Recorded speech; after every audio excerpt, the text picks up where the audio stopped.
What's up? Welcome in on this Tuesday night, October 21st in the year 2025. We are exactly in the middle of everything you could possibly want as a sports fan. The only thing we're missing right now is college hoops, which is around the corner. But all kinds of stuff to talk about, all kinds of stuff from the weekend. We saw lasers. Jim Fagan's voice is back tonight. Starting lineups. The NBA on NBC is back. That's going to drive a lot of us back to our childhood. And TJ and Mac, I can confirm this. This will be our first bit of breaking news here on the Mike Arana Show. Very happy to pass this note along. Shohei Ohtani is indeed, in fact, on a flight to Toronto. It took a little while. We were way early on that, but he is actually on a plane headed to the city of Toronto. So much stuff going on. As always, I've got my... I've been trying to think of a term for the two of you. And there's some that come up that are not appropriate. There's others that come up that are kind of appropriate. But I'll start in the middle with Super Mac Mario. What's going on, my brother? Oh, man, I'll tell you, I had a great weekend of football. It started on Friday night. It went into Saturday. What an absolute two great nights of football that I had. TJ, how was your sports weekend? Well, if you ignore all the shenanigans of my favorite teams, it was fine. If you take those into account, it was the opposite of fine. Shitty, shite, garbage, poo-poo. We can go all the way down the list there. Mac's weekend started with a warning, and it was a warning that was not heeded by the students at Arizona State University, but this is how it started, and this is how it ended. Somewhere in that sea of humanity is one of Vegas Mac's children, who we are still working on the video to try and get it a little more usable for television presentation here. But he is in the middle of that mess as Arizona State, yet again, knocks down another ranked team with Sam Leavitt under center. What a scene in Tempe. What was the vibe like, especially with the guillotine goalpost that came down and ironically did not hit anybody somehow? Oh, yeah, that was interesting. I've never seen that before, and it almost hit a referee. That was interesting. But I mean, absolutely. I've always been kind of indifferent to the whole storming the field, storming the court. I've only been to an event one other time where it happened. But at this time it was I got a different vibe. It was really kind of good. This was a game that it seemed like Arizona had, then they didn't have it, and then they did have it. It was just an absolutely great atmosphere all day long. Yeah, and it's funny, T. We've talked about the realignment and the shifting of conferences and everything. And one of the best shirts that you two are epic shirt collectors, by the way. But one of the best shirts I've seen in a long time is your ACC shirt that you've worn quite a few times. And so this was the scene about 4:30-ish, 5 o'clock-ish in Tempe, Arizona on Saturday afternoon. Later that evening, this was the scene at Stanford when they knocked off Florida State. Stanford was fined per press release $50,000 by the ACC for fans coming onto the field after beating Florida State. My first question is, don't you think that's a little egregious that you're fining Stanford $10,000 per person that stormed the field there? It's a little ridiculous, a little different, and I don't know if beating Florida State really is worth a field storm now, is it, T? What a bunch of nerds. I mean, give me a break. Look, there are obviously two different situations here, right? But if you're going to have a rule, and isn't this a rule by conference? It's not a rule by like the great Lord Commissioner, because there isn't one, of college football. Isn't this a conference rule? Look, this rule is stupid because if you even go a little bit deeper after the BYU game, They stormed the field, and the CEO of Crumble Cookies was in the locker room going, "Hey, I got the fine for you." Like, just stop. Just stop. This is such a dumb rule. It means nothing. Storming the field is cool. I think it's a cool thing to do, especially for kids. If you're 60 years old, you probably don't want to be storming the field. But if you're 21 and you're about 5 deep and you're headed straight to the liquor cabinet when you get back to the frat house, go ahead and do it.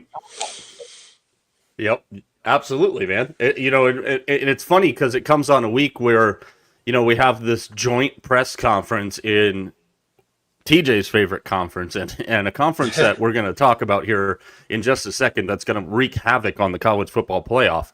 The Big 12, you're not allowed to throw tortillas on the field anymore at Texas Tech. So college football was weird this weekend, including the graphics department at Peacock that did not think this picture through very well.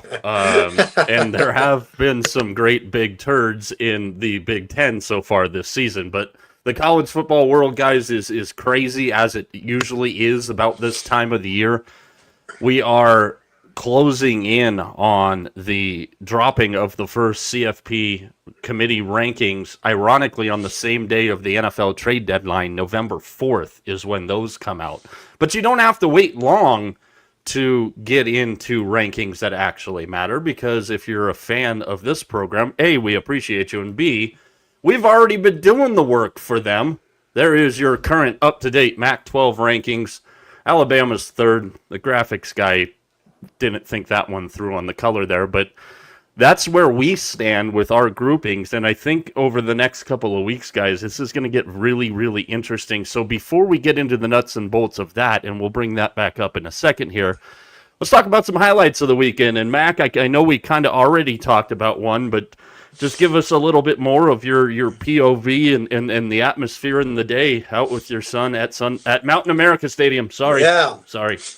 Yeah, no, I mean, it was absolutely awesome. I mean, this was only the second time he's been to an ASU game. He was very excited, got the merch and everything. It was kind of cool. Well, the guy we were sitting next to, he was actually, his daughter was on a trip to ASU to kind of check it all out. They're from Texas. He was actually a Texas A&M fan, so he's watching the A&M game on his phone while he's watching. He kept saying, "Man, I hate Texas Tech. I hate Texas Tech." But there were there were some Texas Tech fans around us, so it was kind of cool. I got to talk to them.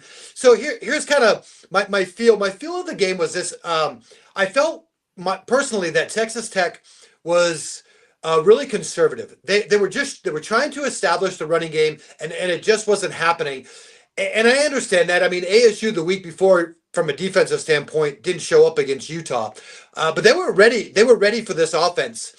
They held Texas Tech to like 109 yards rushing, no real big plays. They did a great job all night long of just keeping the big plays. The only big plays that Texas Tech got were in the special teams. The punting for Arizona State was absolutely horrible. It just about lost them the game. Field goals were good, but their punting was absolutely awful. But it was just really, really good. I asked a couple of people who are Texas Tech fans after the game, like, did you feel it was conservative? And I'll tell you, a couple of them said, no, I don't think the game plan was conservative. What they thought was that Sam Levitt just outplayed their team. He made plays that their quarterback didn't make, and they thought that was the difference in the game. So again, that's coming from a couple of Texas Tech fans that I talked with. I just thought they were really conservative. I expected them to come out and be throwing the ball a whole lot more than they did. They never really took many shots down the field. So for me, it seemed like I was really disappointed in the game plan that Texas Tech had going in. They just never seemed like they wanted to get anything deep down the field or try to get something going. Feel free to comment along. If you're watching along, we appreciate you. Follow us on all of our social channels at Mike Arana Show. You've seen a couple from you. Got Roz checking in already there. If you were out and about in a college football stadium this weekend and experienced some of the same things, feel free to drop it in the comments. We'll get as many of them up on the air as we can. T, the Big 12, it's a conference you've been hyping for 3 weeks, and when you look at the layout of this thing, it's going to be an interesting finish. You got a whole mess of teams at 2-2. You got the Devils and the Raiders at 3-1, and BYU and Cincinnati tied at the top of the Big 12. I think the Big 12 is going to wreak havoc when this first rankings come out in a couple of weeks. I'm really interested to see the placement of some of these teams. I'm so impressed with BYU right now. They looked, and we have to keep in mind that it was a rivalry game. It's one of those games where you pretty much throw out the records and throw out, you're going to get your best shot from both teams. And BYU just looked great. I mean, they kind of tried to make it interesting at the end with Utah getting the late touchdown and needing to recover the onside kick. But I never thought, once they got into the fourth and got the lead, I didn't think that the game was in doubt. I thought that BYU played a great defensive game, especially in the second half against Devin Dampier. It never seemed like, until that last late touchdown drive, it didn't seem like they had anything going in the fourth. Yeah, interesting too, because I know one of your highlights or sticking points of the weekend is kind of going to tie into one of mine, and that's Notre Dame. They're doing it again. You know, we said the layout is, the road is paved for Notre Dame. That all you got to do is keep winning games, and they get another big one in South Bend against USC. And it's been a minute since USC, all the way back to Matt Barkley under center, has beaten Notre Dame at Notre Dame, and this might be the last time we see this game for quite a long time. How does that tie into your highlight of the weekend, TJ? Well, Lincoln Riley showed me that he still can't win. He can't win a big game. He can't. I'm starting to think that Michigan game was pretty much just all smoke and mirrors, because I did not like their performance against Notre Dame at all. Just not at all. Yeah, they're, and the two of them, Mac, are pretty interesting here as we look at the layout of the Big Ten Conference. And jokingly, I mentioned last week that UCLA can actually be the giant pain in the ass of this conference.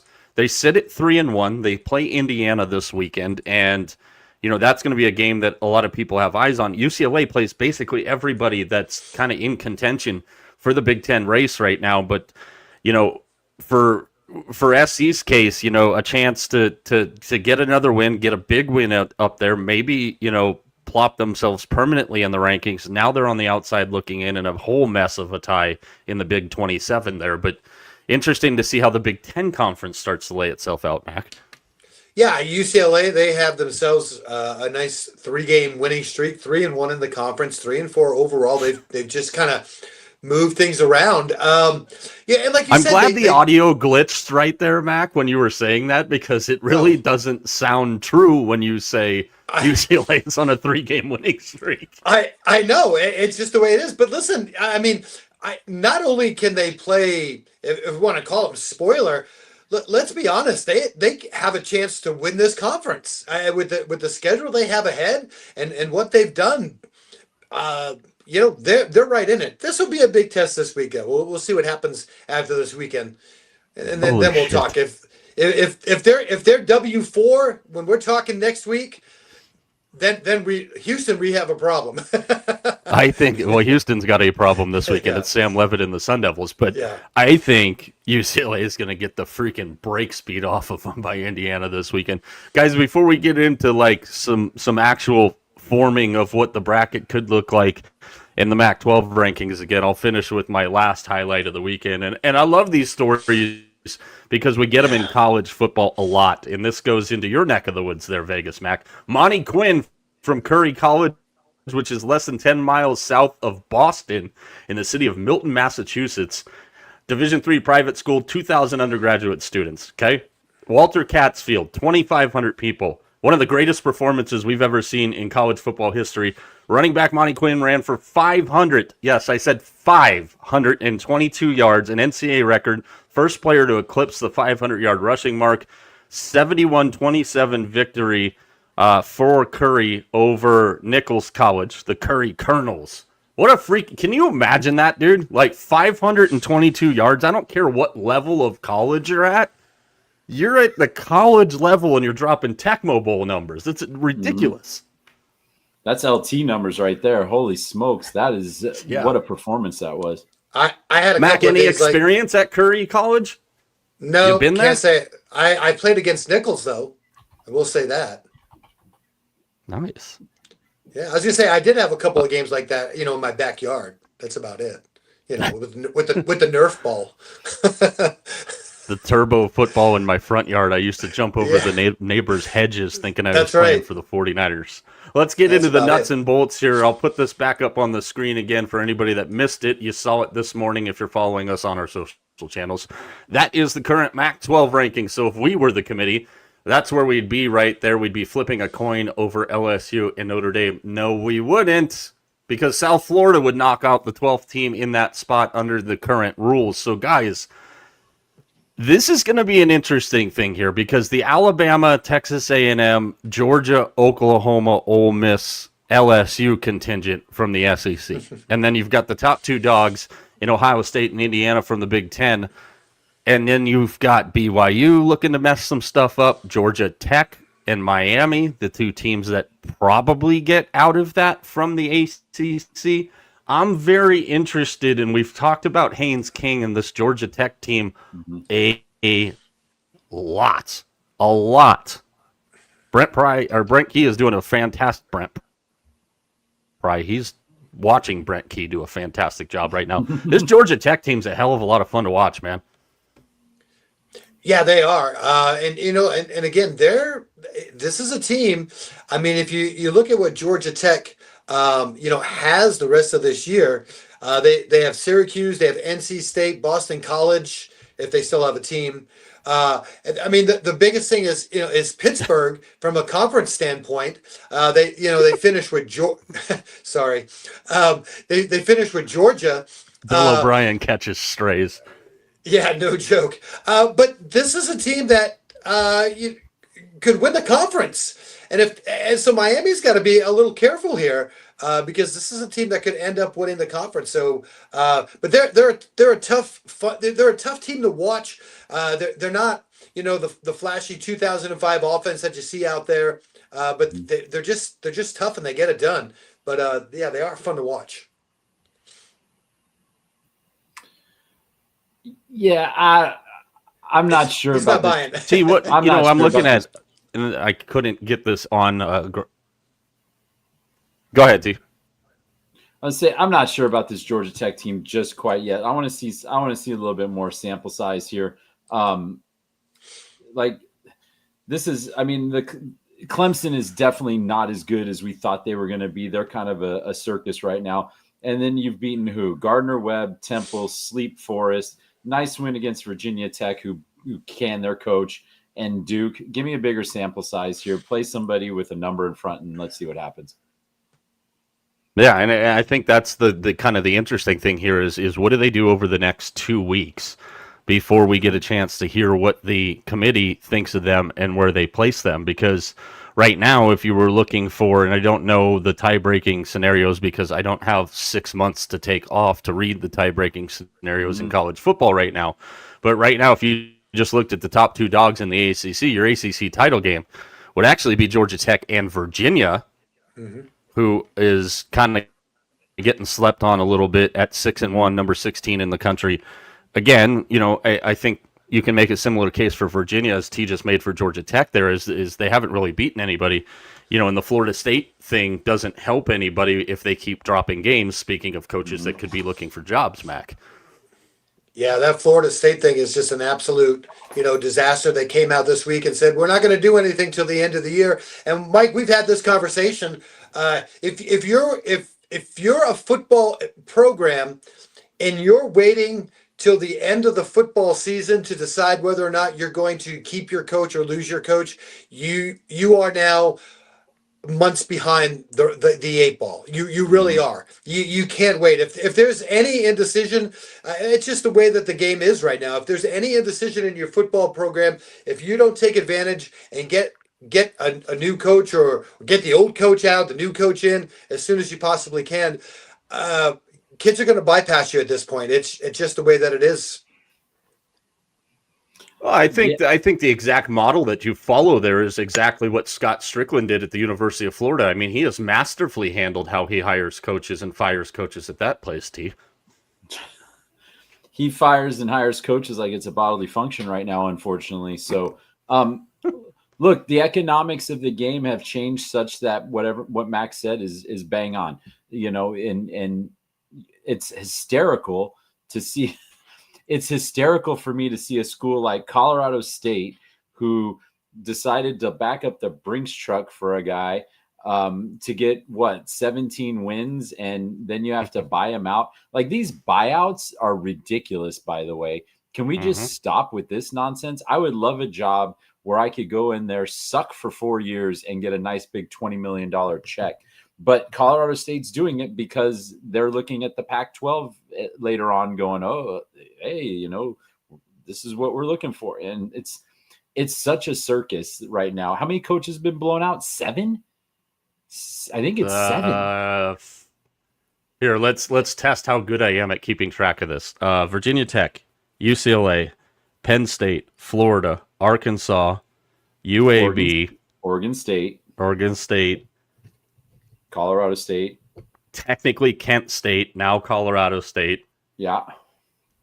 I mean, this is unheard there might of. be a 10th. I mean, that was 9 right there. So this is unheard of, but the economics are dictating it. And I don't know where this ends, man. I really don't. I don't know how this stops. This is bad for the sport. This is horrible for the sport because you're treating them now. This might as well be the pros. This is what pro teams do. Mm-hmm. Yep. Yeah, and it's, the other interesting thing about the buyouts is, for example, Penn State, with the language of James Franklin's buyout, he has to actively try and get a job, and if he doesn't make, I think it's $8 million, Penn State owes him the difference.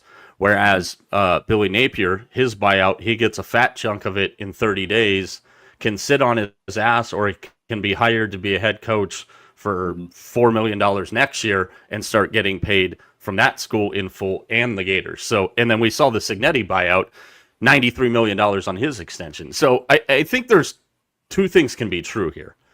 You have a school like Indiana that is desperately and actively trying to build a football program, has a guy that they know will be coveted, and they said, hell no, nobody's touching his ass. I think Alex Golesh might be the next guy to get one of those because his name is going to be connected with a lot of different places.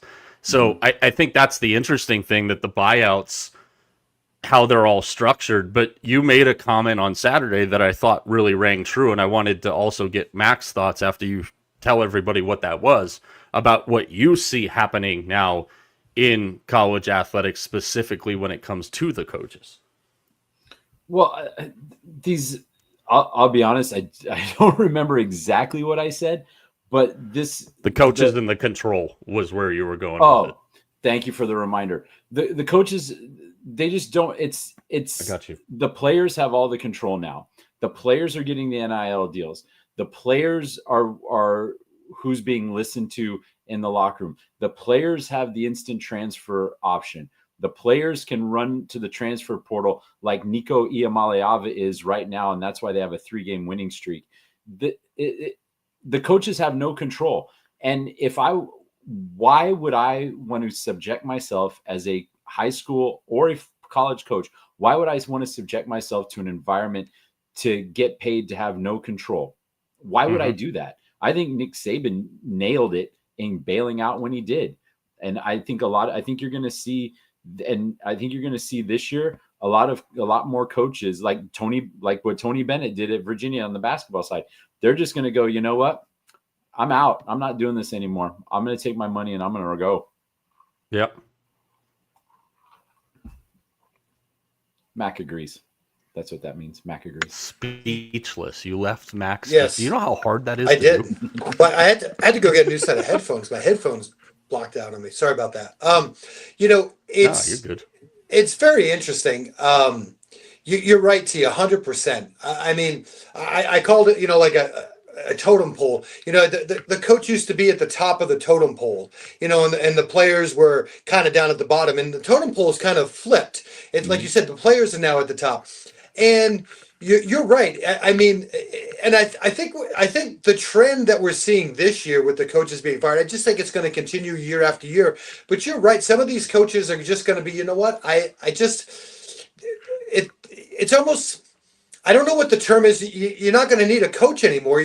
Well, and I think we talked about it. It's almost like most teams are going to need like a general manager, a GM, to kind of control the flow of things, because otherwise it's probably already out of control, but it's going to get out of control. Well, that's what they're doing, right? Isn't that Andrew Luck's job? He's the GM. Yeah, Ron Right. Rivera actually, during that Cal North Carolina game, they did an interview with him, and it was really interesting to hear his thoughts. Here's a guy who's been NFL lifer, obviously Cal alum. That's why he went back there. And they talked specifically about Sagapatele, the quarterback, and what his job was to make sure that he doesn't leave. And I think that will help a lot. And I think you're going to see more of those guys in that position just to kind of mentor some of these young coaches and learn from the young coaches what the new game's like, and learn how to run an organization from the veteran guys like Ron Rivera's and Andrew Luck's and all that. I think it's nothing but a good thing. Yeah, I do think they're going to have to put some sort of regulation on the transfer stuff, though. I to me, that's out of hand.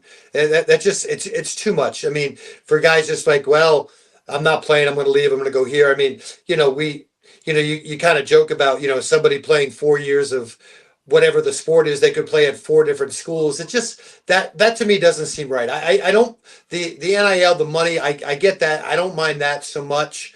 To me, the being able to just up and leave out of a commitment is a problem. No, I completely agree with you. But I mean, what kind of commitment is it? You think these guys are going to class? I mean, give me a break. They're here to they're on the who is the guy they're on the Cardale Jones plan, right? I'm here to major in football. It's the instant transfers though need to stop. And what I think you're going to see to get that problem kind of pseudo under control is I think you're going to see the players now get the buyouts. So, you want to go to Penn State? Well, it's going to cost Penn State $4 million for you to go. I think you're going to start to see that. And once that happens, this whole thing is going to go straight. I hope that Nevada just drops football. I really do. I hope they drop to FCS, or I hope they just drop football, because there's no way that mid-majors can compete. It's an interesting discussion, and guys, we could go hours on this, and maybe we'll revisit it tomorrow. But let's move over to the NFL here. There's some interesting stuff going on in the NFL. Number one, I think we need to give Mac his flowers and give him his crap in a basket for his AFC breakdown of a couple of his wild cards. He did say he thought the Jets were going to turn it around. We'll excuse him for that, because Mac also predicted that the Colts were for real. And I think at this point here, guys, we absolutely have to take the Colts for real. And we're at that point in the NFL season where we're starting to see who's actually got a shot here and who's just playing games through the first couple of weeks. Oh, the Colts are, I can't believe what I'm seeing. Like it's turning out that Daniel Jones literally just needed a change of scenery, because he's excelling. He's doing great. They are probably one of and that team, I think, is very likable. I think it's one of the best stories of the year. Absolutely. I just love it. I love watching him. Love the fact that they went out to Cali for the second time. They should have probably won the first time, didn't. I know it's a different team, but still, kind of use that as a way to go say, listen, this is what we're going to do this time. They're a solid team. I really like the direction that they're going in. This is and really that whole division's kind of playing down to them. The Colts, they continue to win a couple more weeks. They're gonna wrap this thing up before long. Well, here's go ahead, T.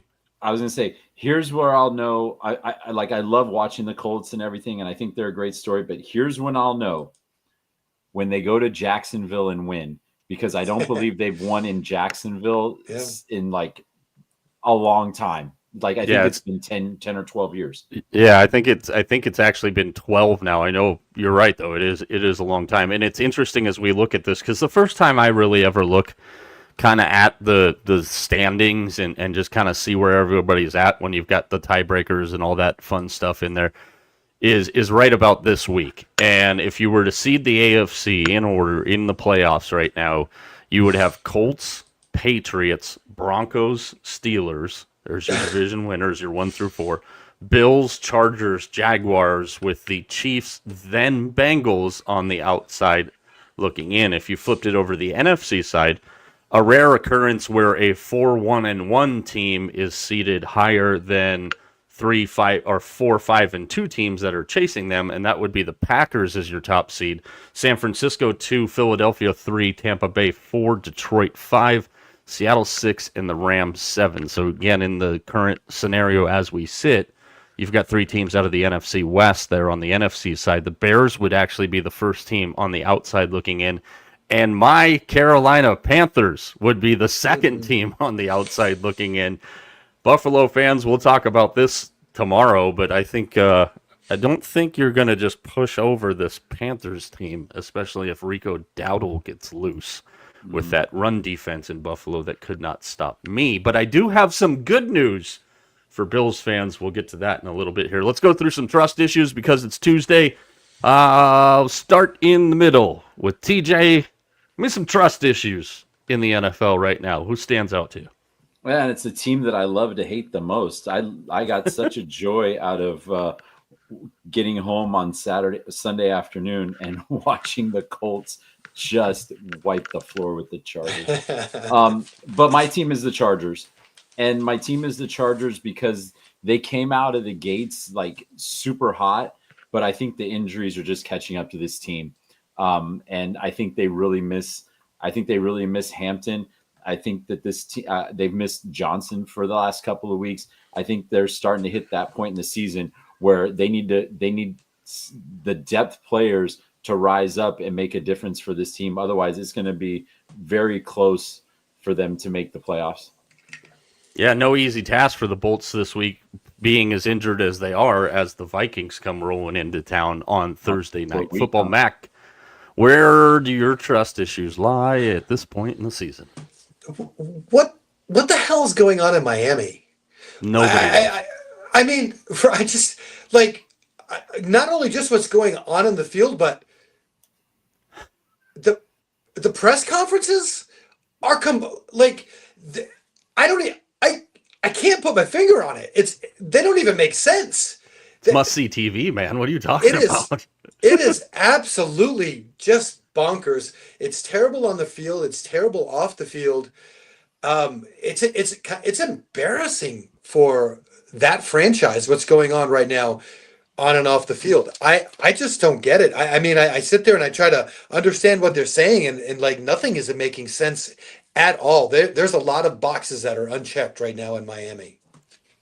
Yeah, I'm not really sure what the hell that the Dolphins are waiting on. I think it's pretty easy to see that it's not going anywhere. And I do understand that some ownership groups, TJ, will not make a decision during the season. They just never have and they never will. But I mean, yeah, and Teddy Bruschi went effing off on the Dolphins on Sunday, the countdown Sunday, and that was before the Dolphins went out and got smacked by the Browns this weekend. But just how, if you were a player and coming from his ex-player perspective, how you could listen to anything Mike McDaniel is saying right now and go, yeah, I'm going to go out and play for that guy. Dude, that guy makes about as much sense right now as a $3 bill. I don't understand what he's. I don't know. I don't understand the psychology. I don't understand anything about what's going on there. But at least Tua has been relatively healthy. So I don't know if you can pin this on him. I don't see any lack of effort or lack of trying on his part. I don't see any lack of effort on Achan's part or any of their skill players. Waller's been pretty good. I think it's just a philosophy here and coaching decisions. I mean, to come out and say Tua's been dialed in. You just got to get him to throw to the right color jersey, Mac. Yeah, I mean, we hope that he doesn't throw 10 interceptions. I mean, what the hell kind of press conference is that? I'm like, holy cow! Yeah, it just, like I said, the Miami Dolphins is one of those franchises that I really respect. I just, over the years, even though they haven't had a lot of success lately. They just seem like they've kind of always done things the right way. I don't Mhm. know. I just don't get it. It seems like something has to happen now because this is just going really bad. Well, at least they're not the It, Jets. yeah, this is also true. And I Yeah. mean, the Jets don't need their owner coming out and speaking about football issues. Good I know a Lord. team that their owner decided one day that he had had enough and let football guys make football decisions. And that's worked out pretty well for San Francisco. I've got two here, guys, and I think one just needs to be seen. The other one might lead to a longer discussion here, but my first trust issue is actually with a team that I am very fond of, especially with what their head coach is building. I hate to do this to people, but I'm telling you right now, the Seahawks are basically rebuilding the Legion of Boom. This defense has players at every single position. They have depth at every single position, Mm-hmm. and they are nasty when it comes to the defensive side of the ball. And it's no surprise. Let Mike McDonald buy the groceries that he wants to buy, and they get a big win last night over a Houston team that just looks god awful terrible right now. Mm-hmm. But who the hell? And I know who the answer is to this, but who is not having a conversation with Clint Kubiak about why they suck running the football and why they don't do it very often? You've got a great one. Everybody talks about Gibbs in Montgomery and Detroit, and I'm not comparing Charbonnet and Kenneth Walker to those two because they're not. But you've got a guy in Kenny Walker that when you get him to the edge and he gets around the edge, it's like shooting a dude out of a freaking rocket. And then you've got Bam Bam and Zach Charbonnet, who kills every time I have a bet on Kenneth Walker because he only scores touchdowns from less than 5 yards. Rant over. But offensively, you've got an absolute superstar at wide receiver in Jackson Smith and Jigba. I when the Seahawks drafted him, I told my fiance, I said, you guys just got another hell of a wide receiver. That kid's going to be a superstar. 24 catches, 417 yards, and 3 touchdowns in his last 3 games. Then on the opposite side, they have playmakers like Arroyo and Torrey Horton, who I think is going to be really, really good. And oh, by the way, we forget Cooper Kupp's there too. Mm-hmm. This team has to be able to run the football better. And I know their defense is going to travel with them wherever, but I just don't. Hey, it's Kenny Walker. We're going to run between the tackles. Hey, it's Kenny Walker. We're going to run between the tackles. It doesn't work because they know it's friggin' coming every time. Like, Seattle let go of Ryan Grubb. He's back with Kalen DeBoer at Alabama. Seattle's offensive play calling is going to get them in trouble at some point.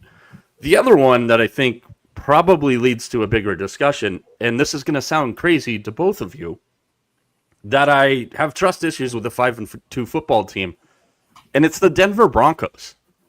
This team at 5-2, outside of one game, has really not looked very good.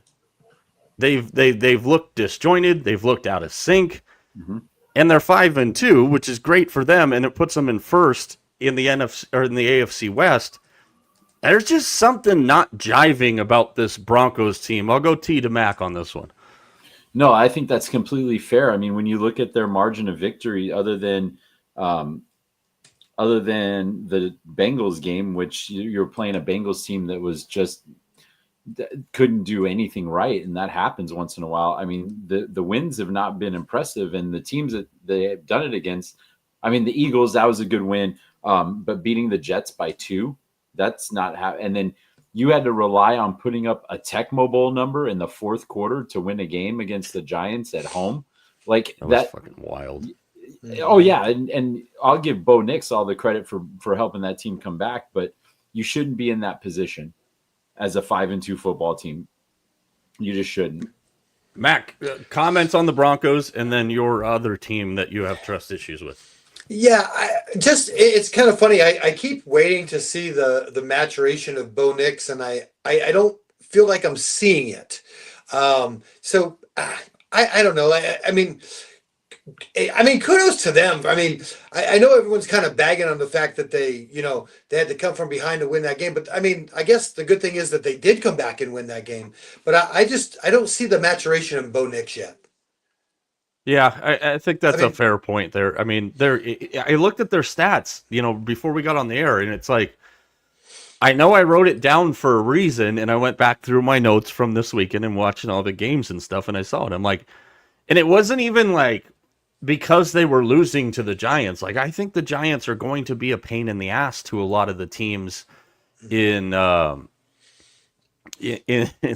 Jesus. I need to stay focused here. I think the Giants are going to be a pain in the ass to a lot of these teams here, but like they just have looked disjointed. Mac, sorry, yeah, yeah. give me your other trust issue. My other trust issue is the Pittsburgh Steelers defense. I don't get it. What's going on with the Steelers defense?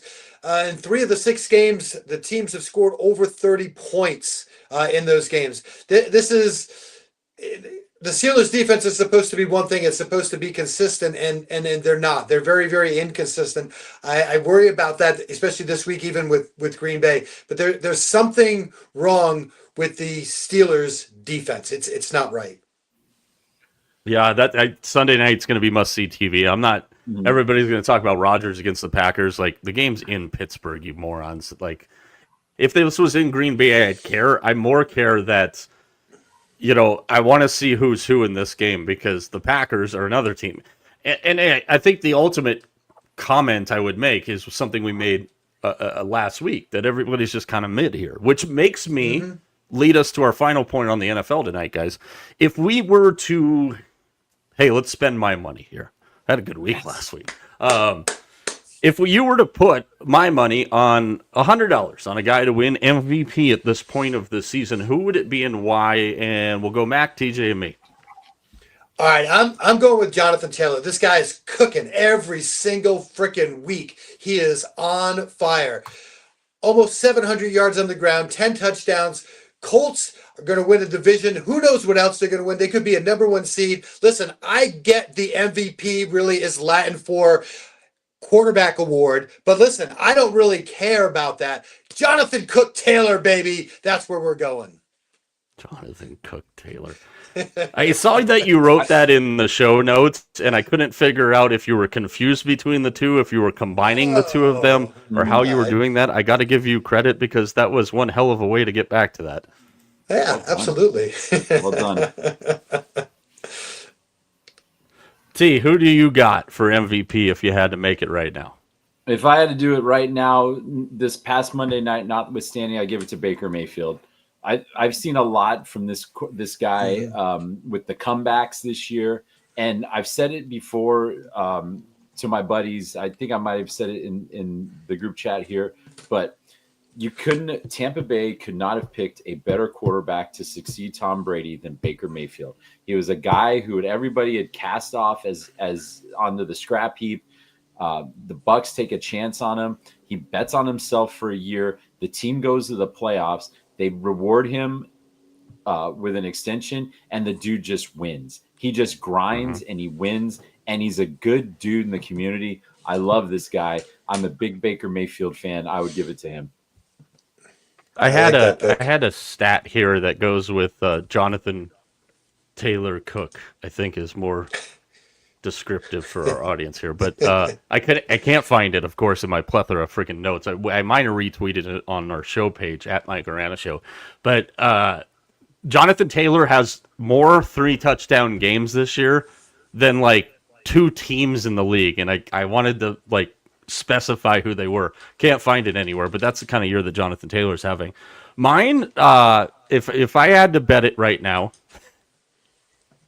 as if I haven't already bet this guy to win the MVP, because I think the NFC East is so damn wide open, and this is going to sound crazy, especially with the Eagles at 5-2. If somehow, some way, Dak Prescott gets the Cowboys to the playoffs with the worst defense in the league, I think you have to have a serious discussion about him being the MVP. The Cowboys have scored, this was going into Sunday's game, 37 points in the final 2 minutes of the first half. If it was me right now, I say your MVP of the league is Dak Prescott or Patrick Mahomes. Interesting stuff to kind of throw in the old rock tumbler up top there. So if you got an MVP pick right now, toss it in the comments. feel free to comment along while we're going along. Guys, we have a World Series matchup. Finally said, as we said, breaking news at the top of the show, Shohei Ohtani is actually on a plane to the city of Toronto. So there you go. You heard it here first. Let's look back at who's not going to be participating. And tomorrow, you guys will make your official picks. I'll make mine on Friday for the World Series matchup. But you know, the one thing I wanted to kind of point out, and it was something we talked about all year, Mac, I'll start with you here because it was a team that you were high on. The Brewers' batting average in the National League Championship Series was 118. Mm-hmm. Bartolo Colon's batting average in 2015 was 138. Furthermore, if we need to add anything else to this, Ernie Clement in the postseason for 2025, 17 for 38. The Brewers in the National League Championship Series, 14 for 119. Ernie Clement has out-hit the Brewers for the postseason on his half to what they did in the NLCS. I think that was our biggest concern there going into the postseason with the Brewers is could they sustain the ridiculous hitting that they had all year? And clearly we saw the answer to that. Yeah, I will, you know, first off, you know, the Brewers did something that they haven't done. I mean, they did get through a series, which is good. But here's the bottom line. True. It's an age-old baseball adage. Good pitching beats good hitting. It just does. And let's just be honest. When you look at what the Dodgers, I mean, you know, Blake Snell has just turned it on. I mean, he has. He's been absolutely amazing. And it's one of those things. Even though it's a 7-game series or a 5-game series, it's, you know, you have that first game, and then all of a sudden, you know, you lose that first game. Snell's been, you know, pretty good. Then you go, okay, we didn't score a whole lot of runs. Now you start to press a little bit. And, you know, here you got Yamamoto next, who's got great stuff. And so now you're pressing. And then all of a sudden now you're down 2-0. So now you're really starting to press. And I think the pitching takes its toll on you. Because, listen, we all know, we see in the baseball year, pitching goes into slumps, hitting goes into slumps, hitting carries teams, pitching carries teams. Very rarely do you see a team pitch and hit, you know, as well. But I think that's what kind of happened to the Brewers. I just think they ran into a team that their starting pitching has just been absolutely fantastic in the Dodgers, and I think they just pressed a little bit, and that's all it took. Steve, what were your final thoughts on the NLCS, and then we'll talk about what's more forefront in our minds, what we saw last night that was fascinating stuff. Well, I think Mac nailed it. I mean, in the 3 playoff wins this season, the Brewers scored 19 runs, and in their 6 playoff losses, they scored 7. Like, it was feast or famine with this team this year in the playoffs. They either hit the snot out of the ball or they didn't hit the ball, apparently, because that's a huge discrepancy. And I think it's look, no shade to the Brewers. They had a great season, but 3-6 in the playoffs ain't going to cut it. There's obviously holes on this team that need to be addressed. But that being said, the Dodgers were a bloody buzzsaw from the pitcher's mound. Holy cow! Yeah, absolutely. And then the ALCS from last night. Toronto takes it 4-3, keeps the Mariners from their first World Series in franchise history in the Mariners' first appearance in a Game 7. And, you know, thankfully the Seahawks got the win last night for the Mariners faithful, because I'm sure, and I do have a lot of friends in the Pacific Northwest that are diehard sports fans for the teams up there. Bring back the damn Sonics in a hurry, will you? So I know today wasn't, you know, to watch what they saw last night, have their hearts ripped out like that, and then to see Oklahoma City hang their first championship banner. That is correct, people. It is Oklahoma City's first championship. Has nothing to do with the Supersonics. Let's just leave that out there. But George Springer and a Springer dinger. We've said this before in the postseason, guys. We've said it actually quite a few times. He's now tied for 3rd all-time in postseason home runs. And it's easy to say this in hindsight. We'll go TJ to Mac this time here. But I thought Dan Wilson did a fantastic job managing all season long. I think he should be your American League Manager of the Year, and I don't think it's particularly close. That being said, he had a very quick hook for a lot of this series. And I don't understand why the hell, when you have a guy whose nickname is Senor Smoke, and you've got George Springer lurking with 2 runners on, why he went to Bizardo and didn't go early to Munoz. And again, it's hindsight. It's easy to second guess the move now. But that one really just, I didn't understand it one bit, T. And we know what happened. Oh yeah, it didn't make much sense to me either. It's just going to be one of those things that we're going to have to look at and go, what could have been if he does go to Munoz? But yeah, but let's give Dan Wilson some credit. I mean, he had the same strategy and he was up 3-2. All they had to do was go to Toronto and split. Essentially, you win one game. So, and they couldn't get it done. Last night was a heartbreaker. The night before, not so much, but if he's going to run that way in game 1 and game 2 with pulling pitchers early, you got to expect that he's going to do that in the rest of the series, and especially in a game 7 where it's winner take all and you got to pull out all the stops. Yeah, I just, Mac, I'm looking if I'm Dan Wilson there, and I agree with what you said, T. But Mac, I'm looking at that if I'm Dan Wilson there, and I go, I got to go best on best here. I don't have an option because there is no tomorrow. That's more like, I think, where in my head, Mac, it jumped out. Well, I'm gonna go with what Cal Raleigh said. Cal Raleigh said that his sinker had been good. That was a sinker that just kind of leaked out over the plate, and that happens. I mean, he had success against Springer in this series. And so there's that. He had already faced them a couple of times. They already had they kind of knew what they were going to do with them. I mean, listen. I mean, it sounds silly again, but that's just baseball. I mean, it's a sinker. It didn't have the movement. It came back in over the plate, and Springer put a good swing on it. That's all there is to it. I mean, if you go with Munoz there, then how does the rest of this game play out? You have to look at it that, because you figure that part of the lineup's going to come around one more time. So what do you do maybe in the 9th inning? Who do you go to? So I mean, it sucks. I mean, in a way, I kind of wanted Seattle to win that just because I wanted to get their first time to the World Series. I mean, it happens. Guy made a bad pitch. Happens all the time in baseball. I mean, I like the decision. Like I said, if you went to Munoz there, what do you do in the 9th inning? Then you have to, you do have to, I get pitching for the moment, but you got to kind of look at the rest of the night as well.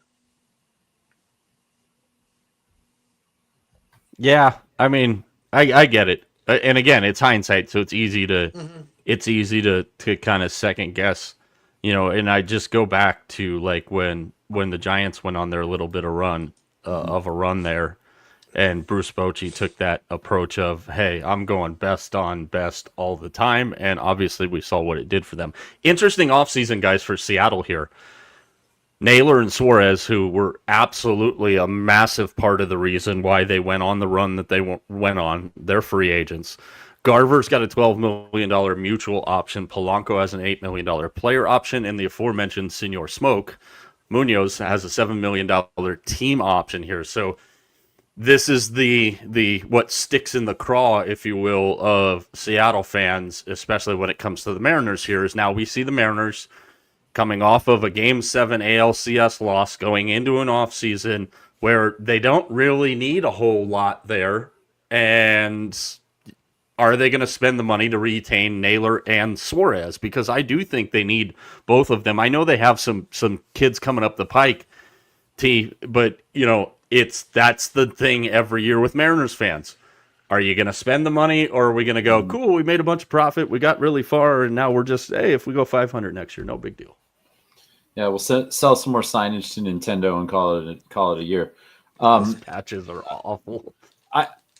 I'm interested. I don't know this.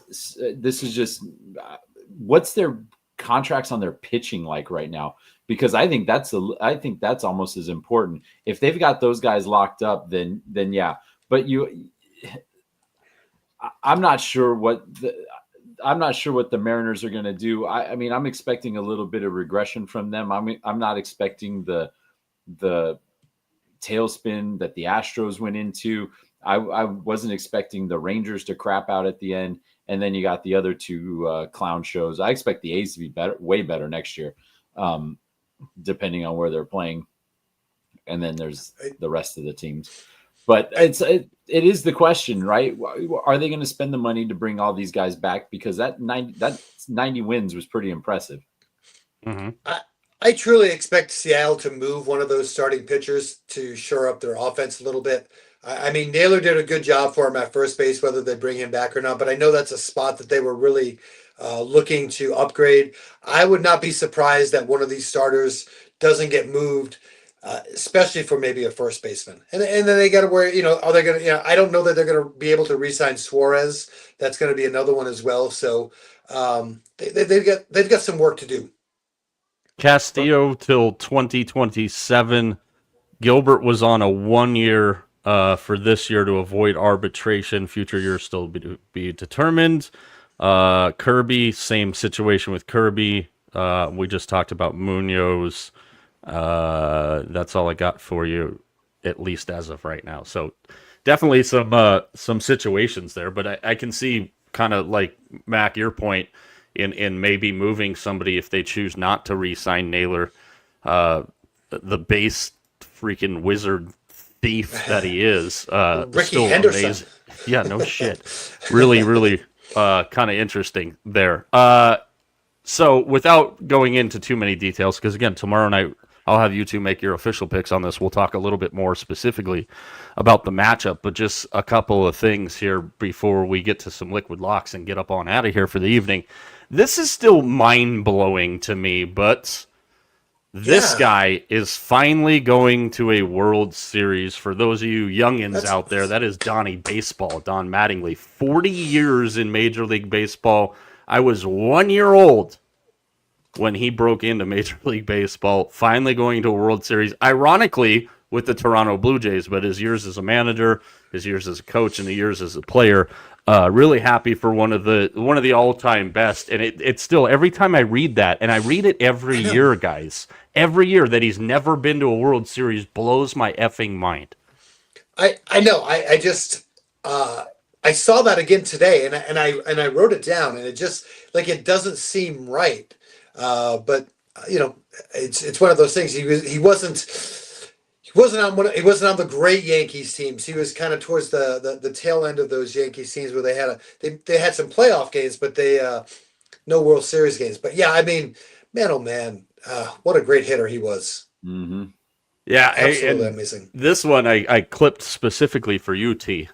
Dave Roberts said this on the field when the Dodgers ended the NLCS, saying the Dodgers are ruining baseball. Let's get 4 more wins and really ruin baseball, which, of course, the 54 people that stayed at Dodger Stadium to actually see the celebration and didn't leave early actually heard him say that. You know what? And I don't have a problem with him saying this because, again, I think the first solution to baseball before we have to go to a salary cap is create a salary floor. And I know with the purists and the traditionalists, they don't like that.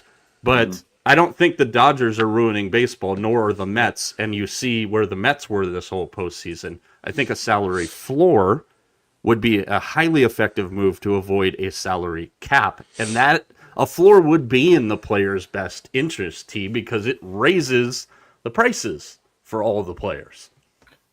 Look, I can't stand the Dodgers to save my life, but they are a model franchise. Everybody wants to play there. They have shown in the past that they were, that they're going to be competitive, that they're going to spend the money. They're finally starting to win championships. Yes, I'm totally okay with this. Am I going to be thrilled? Not really. But I don't want to pay $40 to park my car and pay $70 to sit in the upper deck. But you know what? There's thousands of people who are willing to do that and support this franchise.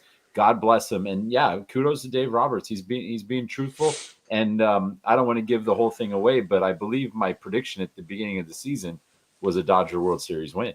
Was Dodgers and the Astros. You almost got the division right against the Dodgers. But yeah, you were the only one of the three of us at the beginning of the year that picked the Dodgers. Even when we redid our picks at the halfway break, sold some picks is what we did.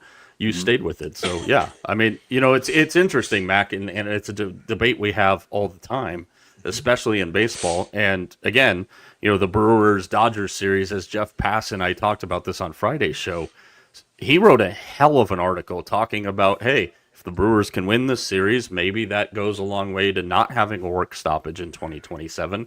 If they don't, we're probably inching closer to that work stoppage in 2027. So it's an interesting debate. But, and here's the thing, the Dodgers have the ability to take some chances, and that's what they do. They take some chances on guys that are injured, rehab, and now they kind of reap the benefits of that. But listen, I mean, we say it all the time. When's the last time I hate to pick on them, when's the last time the Pirates signed somebody, a free agent? Right. I mean, so I was trying to make a cricket sound, but I was not going to come out right. So how can you complain, Pittsburgh Pirate fan, that the Dodgers are have all these free agents? Your team doesn't sign anybody, so that's a problem. I mean, so you can say, well, they go to the Dodgers. Yeah, that's right. They go to the Dodgers because your team's crappy and they're not doing anything. You get the best pitcher in baseball, and you won't put anything around them. Mm-hmm. Two final notes here on baseball. Otherwise, we'll end up talking all night on this one. Max Scherzer ties Lonnie Smith, playing in his 4th World Series now with his 4th different team. And the final photo of the evening that I have for you. Remember when I said I was getting some serious 1993 vibes off of this Blue Jays team when we were doing our summer shows? I really thought we were going to get a Blue Jays-Phillies World Series. Shame on me for thinking the Phillies had their shit together. But this was 1993 on the left side and 2025 last night on the right side. Just kind of ironic that we had, and I get it before you come all after me here, World Series winner, ALCS winner, but that's the kind of vibe I'm getting off of this Toronto team, and a guy that we have spent a lot of time talking about this year in Bo Bichette, who says, I'm good for the World Series. This is a Jays team that's been on a freaking roll, man, and that's their Energizer Bunny tee. That's going to be huge for this lineup because, yeah, exactly, you're right. If he's 100% ready to go, ooh, that's going to be tough, but he still has to hit the ball. And we're going to get more into that tomorrow. TJ and Mac are going to make their official predictions on the World Series. I will make mine on Friday on Lunchtime Live. Mac, final word on the ALCS and NLCS, whichever way you want to go, as we get ready for Liquid Locks. I think we saw it last night. Nothing better than a Game 7 in baseball. It's so much fun. My fingers crossed that we get one in the World Series. And then, hey, listen, as soon as that World Series is over, we got 4 or 5 days after the World Series, and then free agency, baby. That's what's going to be fun. Winter meetings around the corner. Tony Vitello, is he going to coach in the SEC or in the NL West? All kinds of fun stuff. Kurt Suzuki, congratulations. As we mentioned off the top, the new manager of TJ's Fighting Anaheim Angels of Orange County and Toontown and Splash Mountain and whatever else they are at this point. Good luck, Kurt. Again, you guys have sucked since you dropped Anaheim. Think about it. Just don't bring the damn monkey back. All right, Liquid Locks for this week. These are our version of best bets, and we call them Liquid Locks because they are as solid as water here.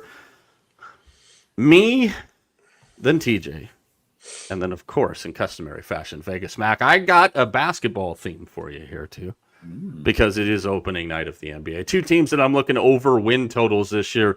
Number one, I think this is egregiously too low, and I know it depends entirely on health of an old basketball team, but I think the Golden State Warriors are going to fly past their win total of 47.5 wins. I think this team healthy, honestly, might be the 3rd, 2nd, 4th, somewhere in that mix. I don't know if they're quite as good as Oklahoma City. Oklahoma City is going to be a little rough out of the gates here as they've looked at points tonight without Jalen Williams as he regains his health. But I think the Warriors blow past that total. The other team I'm going over is also in the Western Conference. And again, it is going to be a little bit of an adjustment for everybody in San Antonio. without Pop on the bench. But I think the Spurs and what they have put together in San Antonio is another team I like over their win total, which is 43.5. So Warriors over 47.5. No, it's not because I'm wearing the jersey. It's because I'm a basketball guy. Just makes a lot of sense to me. Spurs over 43.5. And I'll throw this out. It shouldn't be a surprise. You're going to hear this again later this week. I love BYU on the road at Iowa State on the money line. T, what you got? I'm going back to the well at 9 a.m. Pacific on Saturday. I've got Mississippi and Oklahoma. I've got that one going over. And even though Oklahoma has the best defense in total yards and in passing yards, I just kind of like this Lane Kiffin offense, if you know what I mean. So this is going to be a good one. I think this one's going to go over it's 54.5, but I think it's going to squeak by. And then I've got the over machine, the University of North Texas Mean Green. Oh, yes. They're playing Charlotte on Friday night. The over under is 61.5. And that thing could be 81.5, and I'd probably bet it over. Did you see the nonsense in last week's North Texas game? Jimmy Christmas. I was all over that shit. It was just fantastic. So, and the week before that, now it turns out that the Mean Green are actually 5-5 in the overs in the past 10 games. But when they go over, it is just glorious. Against USF, they had a total of 99. That game, dude. I think I text you guys the live total in that game had risen to like 105 at one point. Mm-hmm. It was straight insanity out of them. Yeah, I like this one to go over. Yeah, I actually, as soon as we get done here, before I go nestle up for Warriors Lakers, I'm going to put that bet in. Before we get to Max here, and those of you joining us for the first time, Max, the reason we created this segment, because we never have any idea what the hell Max is going to do. Sometimes he just goes straight normal, and that's fine. Other times he has props and he'll disappear off the screen. We never know what he's going to do. Legitimately, that's not made for what you're watching now. We have no idea what he's going to do. I need Ole Miss fans. Be passionate this weekend as you guys visit Norman. For the next 3 Saturdays, though, I am going to need you to find something else to do. I would give you specific times for this, but I don't have any. I need very poor crowd support here out of the Rebels fans down the stretch, because it's about time to bring the visor home to where he freaking truly belongs, if you know what I'm saying. Vegas Mac has been on a little bit of a Friday chaser. He likes getting the Friday night lights. Does he do it again, folks? I like what you just said, Mike. I like what you just said. Time. Listen, I do have a Friday pick for you. Boise. I forget who they're playing. Who are they playing? Oh, that's right. They're playing Nevada. Minus 21.5. You know what? I like to thank Herb and Raj. Here we go. Jesus. There we go. Alabama, there was baby. Ever one time I wanted them watching this program. There we go. Right there. That's what I'm talking about. That's my boys. That's my Friday night special for you. I'm going the road this week. We got Boise on the road. And listen, we talked a little bit about this, and you kind of made the comment about this, and you really think that the UCLA Bruins aren't going to go W4. Well, they don't have to go W4. I don't think they're going W4. Don't put that in my mouth. No, I think they're going to get the paddle by the Hoosiers this weekend. Hoosier Daddy. Yeah, well, here we go. I'm going to take UCLA. I'm going to take, again, I don't think W4, but I think 24.5 points. That's a lot of points, and I know Indiana's good, but this is a new UCLA team. So I'm going to take the Bruins plus the 24.5 against Indiana. Herb, everybody's Raj, going surfing. Thank you, bud. Appreciate surfing New Heisel USA, who's not even the head interim coach guy thingy. It's Tim Skipper, damn it. UCLA wins like 2 more games. Tim Skipper might not be the interim anymore. He goes by Skip. He might be at Florida. Conference. That was so great when he introduced himself to everybody at the press conference. All like 9 people that showed up, and it looked like it was like on a roundabout at Mulholland Drive, like not even on campus. Mm-hmm. Interesting stuff there. Tomorrow's program, same bat time, same bat channel. As I told you, we'll get more into the actual World Series matchup between the Dodgers and the Jays. TJ and Mac will make their official picks tomorrow. We're going to dive into the Central Division in the NHL, a division that could probably seed the most of the entire playoffs by themselves, but that's not how the rules work right now. We're actually going to debut the band list, which we've talked about the last couple weeks and forgotten about. Whoever's steering this program needs to get their shit together. And then our college football spotlights, we're going to go one game from some of the conferences that have a seismic game this week. We've got 4 NFL spotlight games, Thursday and Friday lunchtime live, all kinds of stuff there. Again, follow us on our social channels at Mike Arana Show, everywhere but where, TJ, and your final words. Everywhere but Snapchat, because Snapchat sucks and we're not 12. Ayo. I'm eagerly awaiting the start time of the Nebraska UCLA game. I'm thinking I'm probably going to get it on November 7th at midnight. Game's on the 8th, right? Yes.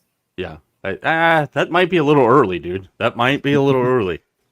I mean, when you have 57 teams in one conference, it's hard to get game time set way in advance. I know, the nerve. And it is the red hot UCLA Bruins, so maybe they're thinking what Mac's thinking, that they get win number 4 and they're gonna prime time you. That's what they're gonna do. They're gonna prime time you and make you wait all night long. Or they'll give me Come on, Big Ten. I know you're Saturday. watching. Or they'll give me Big Noon Saturday. The Big Mac kickoff is way better than the Big Noon kickoff. Mac, any final words from you on this glorious Tuesday evening?